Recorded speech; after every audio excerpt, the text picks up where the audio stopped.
concerned with the way queer discussions have been held on the internet in recent years. It feels as though we are evolving backwards. The rise of contempt for anything deemed woke in today's media has fueled a hate train not just against fictional characters but often against the actors playing them as well. And more often than not, this criticism isn't coming from a place of genuine analysis, it's simply rooted in prejudice. And that brings me to today's discussion. Bad writing doesn't justify bigotry. I want to start by examining two queer characters who, in the recent past, have received a very disproportionate amount of hate. Not just because of bad writing, but because their flaws became a convenient excuse for people to mask homophobia and transphobia as criticism. I'll also be discussing how the lack of care put into these characters by their respective writers played a significant role in fueling online hostility towards an already marginalized community. Okay, so let's talk about Jules. For context, the third season of Euphoria dropped a while ago, and man, was this a nightmare.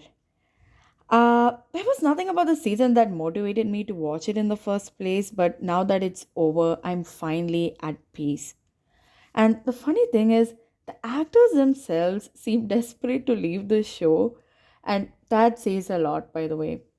Anyways, every character this season was insufferable, and that brings me to my girl, Jules. Jules is a trans woman navigating high school, relationships, and her own identity. She has always struck me as someone still struggling to come to terms with herself, and I always found that compelling. Her sexuality, I guess, added a complicated layer to her character in an environment that was already challenging enough. But in season 3, Jules barely feels like a character anymore. Like, hey, she's a sugar baby now, so that's something, I guess. But the question is, did this new lifestyle contribute to Jules's growth? Did it lead her to any sort of realization? Or did it at least act as a catalyst for something meaningful in her life? Nah, nothing major happens. And she pretty much ends the show having been reduced to the sugar baby, which is really disappointing to say the least. And it's not just her lack of relevance this season, her attitude towards other characters is consistently mean and inconsiderate. It's almost as if the writers, or should I say the writer, were deliberately trying to make her unlikable. Listen, usually when a character messes up or hurts someone, we see some form of redemption by the end, right? It doesn't have to be some kind of grand gesture. It could be as simple as a conversation or an apology.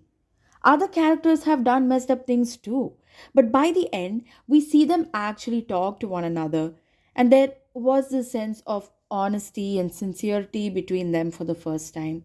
But with Jules, we receive no kind of closure whatsoever. And I have to ask, why did they have to sabotage her character so much this season? There was so much to explore with her, but the writers didn't even give her the time of the day. This kind of writing is especially harmful when the character in question is a queer person, because people rarely view it as just bad writing.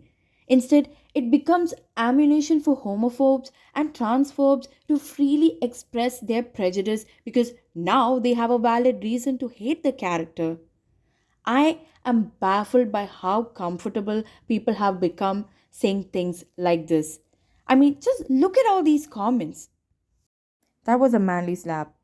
This is fucked up considering he's trans, and when a guy is trans, male to female, his muscles are still stronger than a regular woman's. Man abusing woman, but make it woke. Well, Jules is a man. I am disgusted. Is this what you call criticism? I'm sorry, but how are you a Euphoria fan and still homophobic? Brother, your main character is a lesbian. So sit your ass down and go listen to whatever bro podcast you put on while doing your gym workout. If you're being serious, I don't even think some of these people know jack shit about this show. And I think this what happens when a series becomes mainstream. Like, your favorite piece of fiction is no longer being discussed primarily by a dedicated fan base that's invested in the story. It becomes infiltrated by outsiders who just want to use it as a vehicle for their prejudiced opinions. A perfect example of this is what happened to the Stranger Things fandom.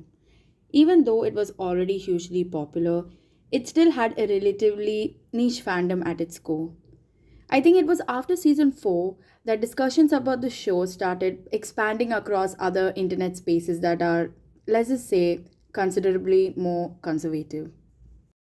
And by season 5, it became more mainstream than ever.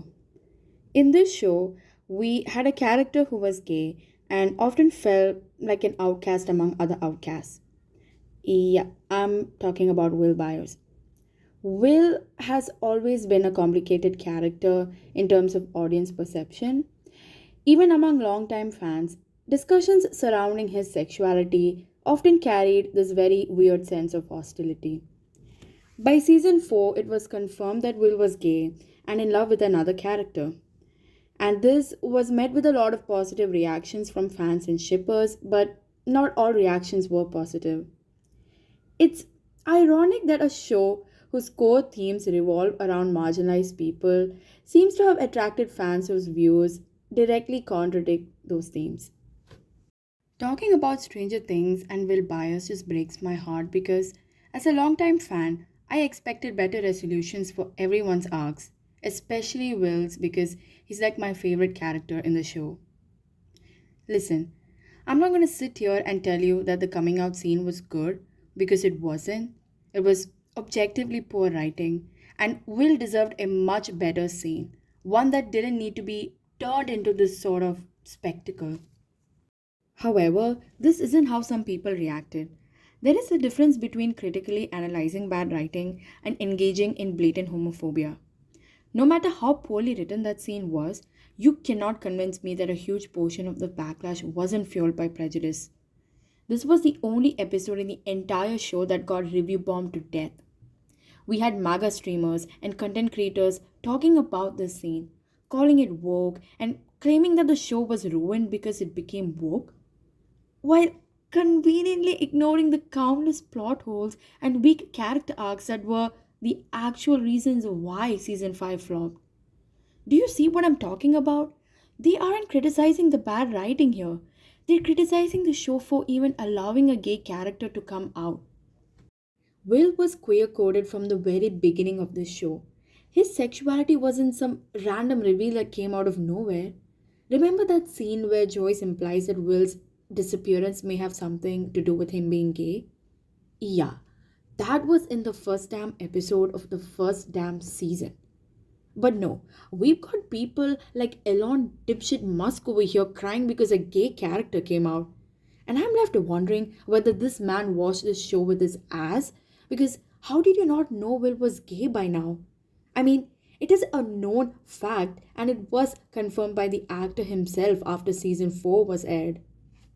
This is also someone who has publicly alienated his own trans daughter for being queer. So he's hardly in a position to be lecturing anyone on representation. We had podcasters trashing the scene, but for all the wrong reasons, by the way. This is exactly what I'm talking about. When bad writing enters the conversation, it suddenly becomes much easier for people to openly express their prejudice because now they have a convenient shield to hide behind. Just look at some of the things people were posting. AI generated versions of Will coming out where other characters called him slurs, videos where he's mocked and sexualized, memes that are honestly just repulsive. Like, what the heck is this? I am disgusted. Is this criticism? Is this even funny? Because if you genuinely find this humorous, then you might want to seriously reevaluate your sense of humor. And whenever you call people out on this nonsense, they just hit you with the classic, you're such a snowflake. The truth is that people like this can never be objective when discussing bad writing involving groups they already dislike. They simply use bad writing as a justification to argue against representation altogether. These people don't care about seeing a well written queer character. They're just waiting for an opportunity to jump on a hate train. And what makes it easier for them is when writers do a terrible job. At that point, those writers aren't creating meaningful representation, they're creating ammunition. They're essentially throwing their queer characters into a pack of wolves. The lack of care and insight that often goes into writing queer characters, particularly by writers who may not fully understand those experiences, is reflected in the final product. And that becomes what I call a leeway for homophobes to latch onto. As a writer, it's your responsibility to handle these characters with sensitivity and care. And when that responsibility is neglected, this is the outcome. Look, we can't change the world, but I do believe that art, cinema, and storytelling have the power to influence people for the better. That's precisely why it's important to be thoughtful when writing about sensitive topics. There's already so much prejudice directed at queer people and other marginalized communities. When representation is handled poorly, it doesn't just fail to help, it can actively fuel existing biases. And what should have remained a discussion about bad writing turns into a gateway for people to justify their prejudices.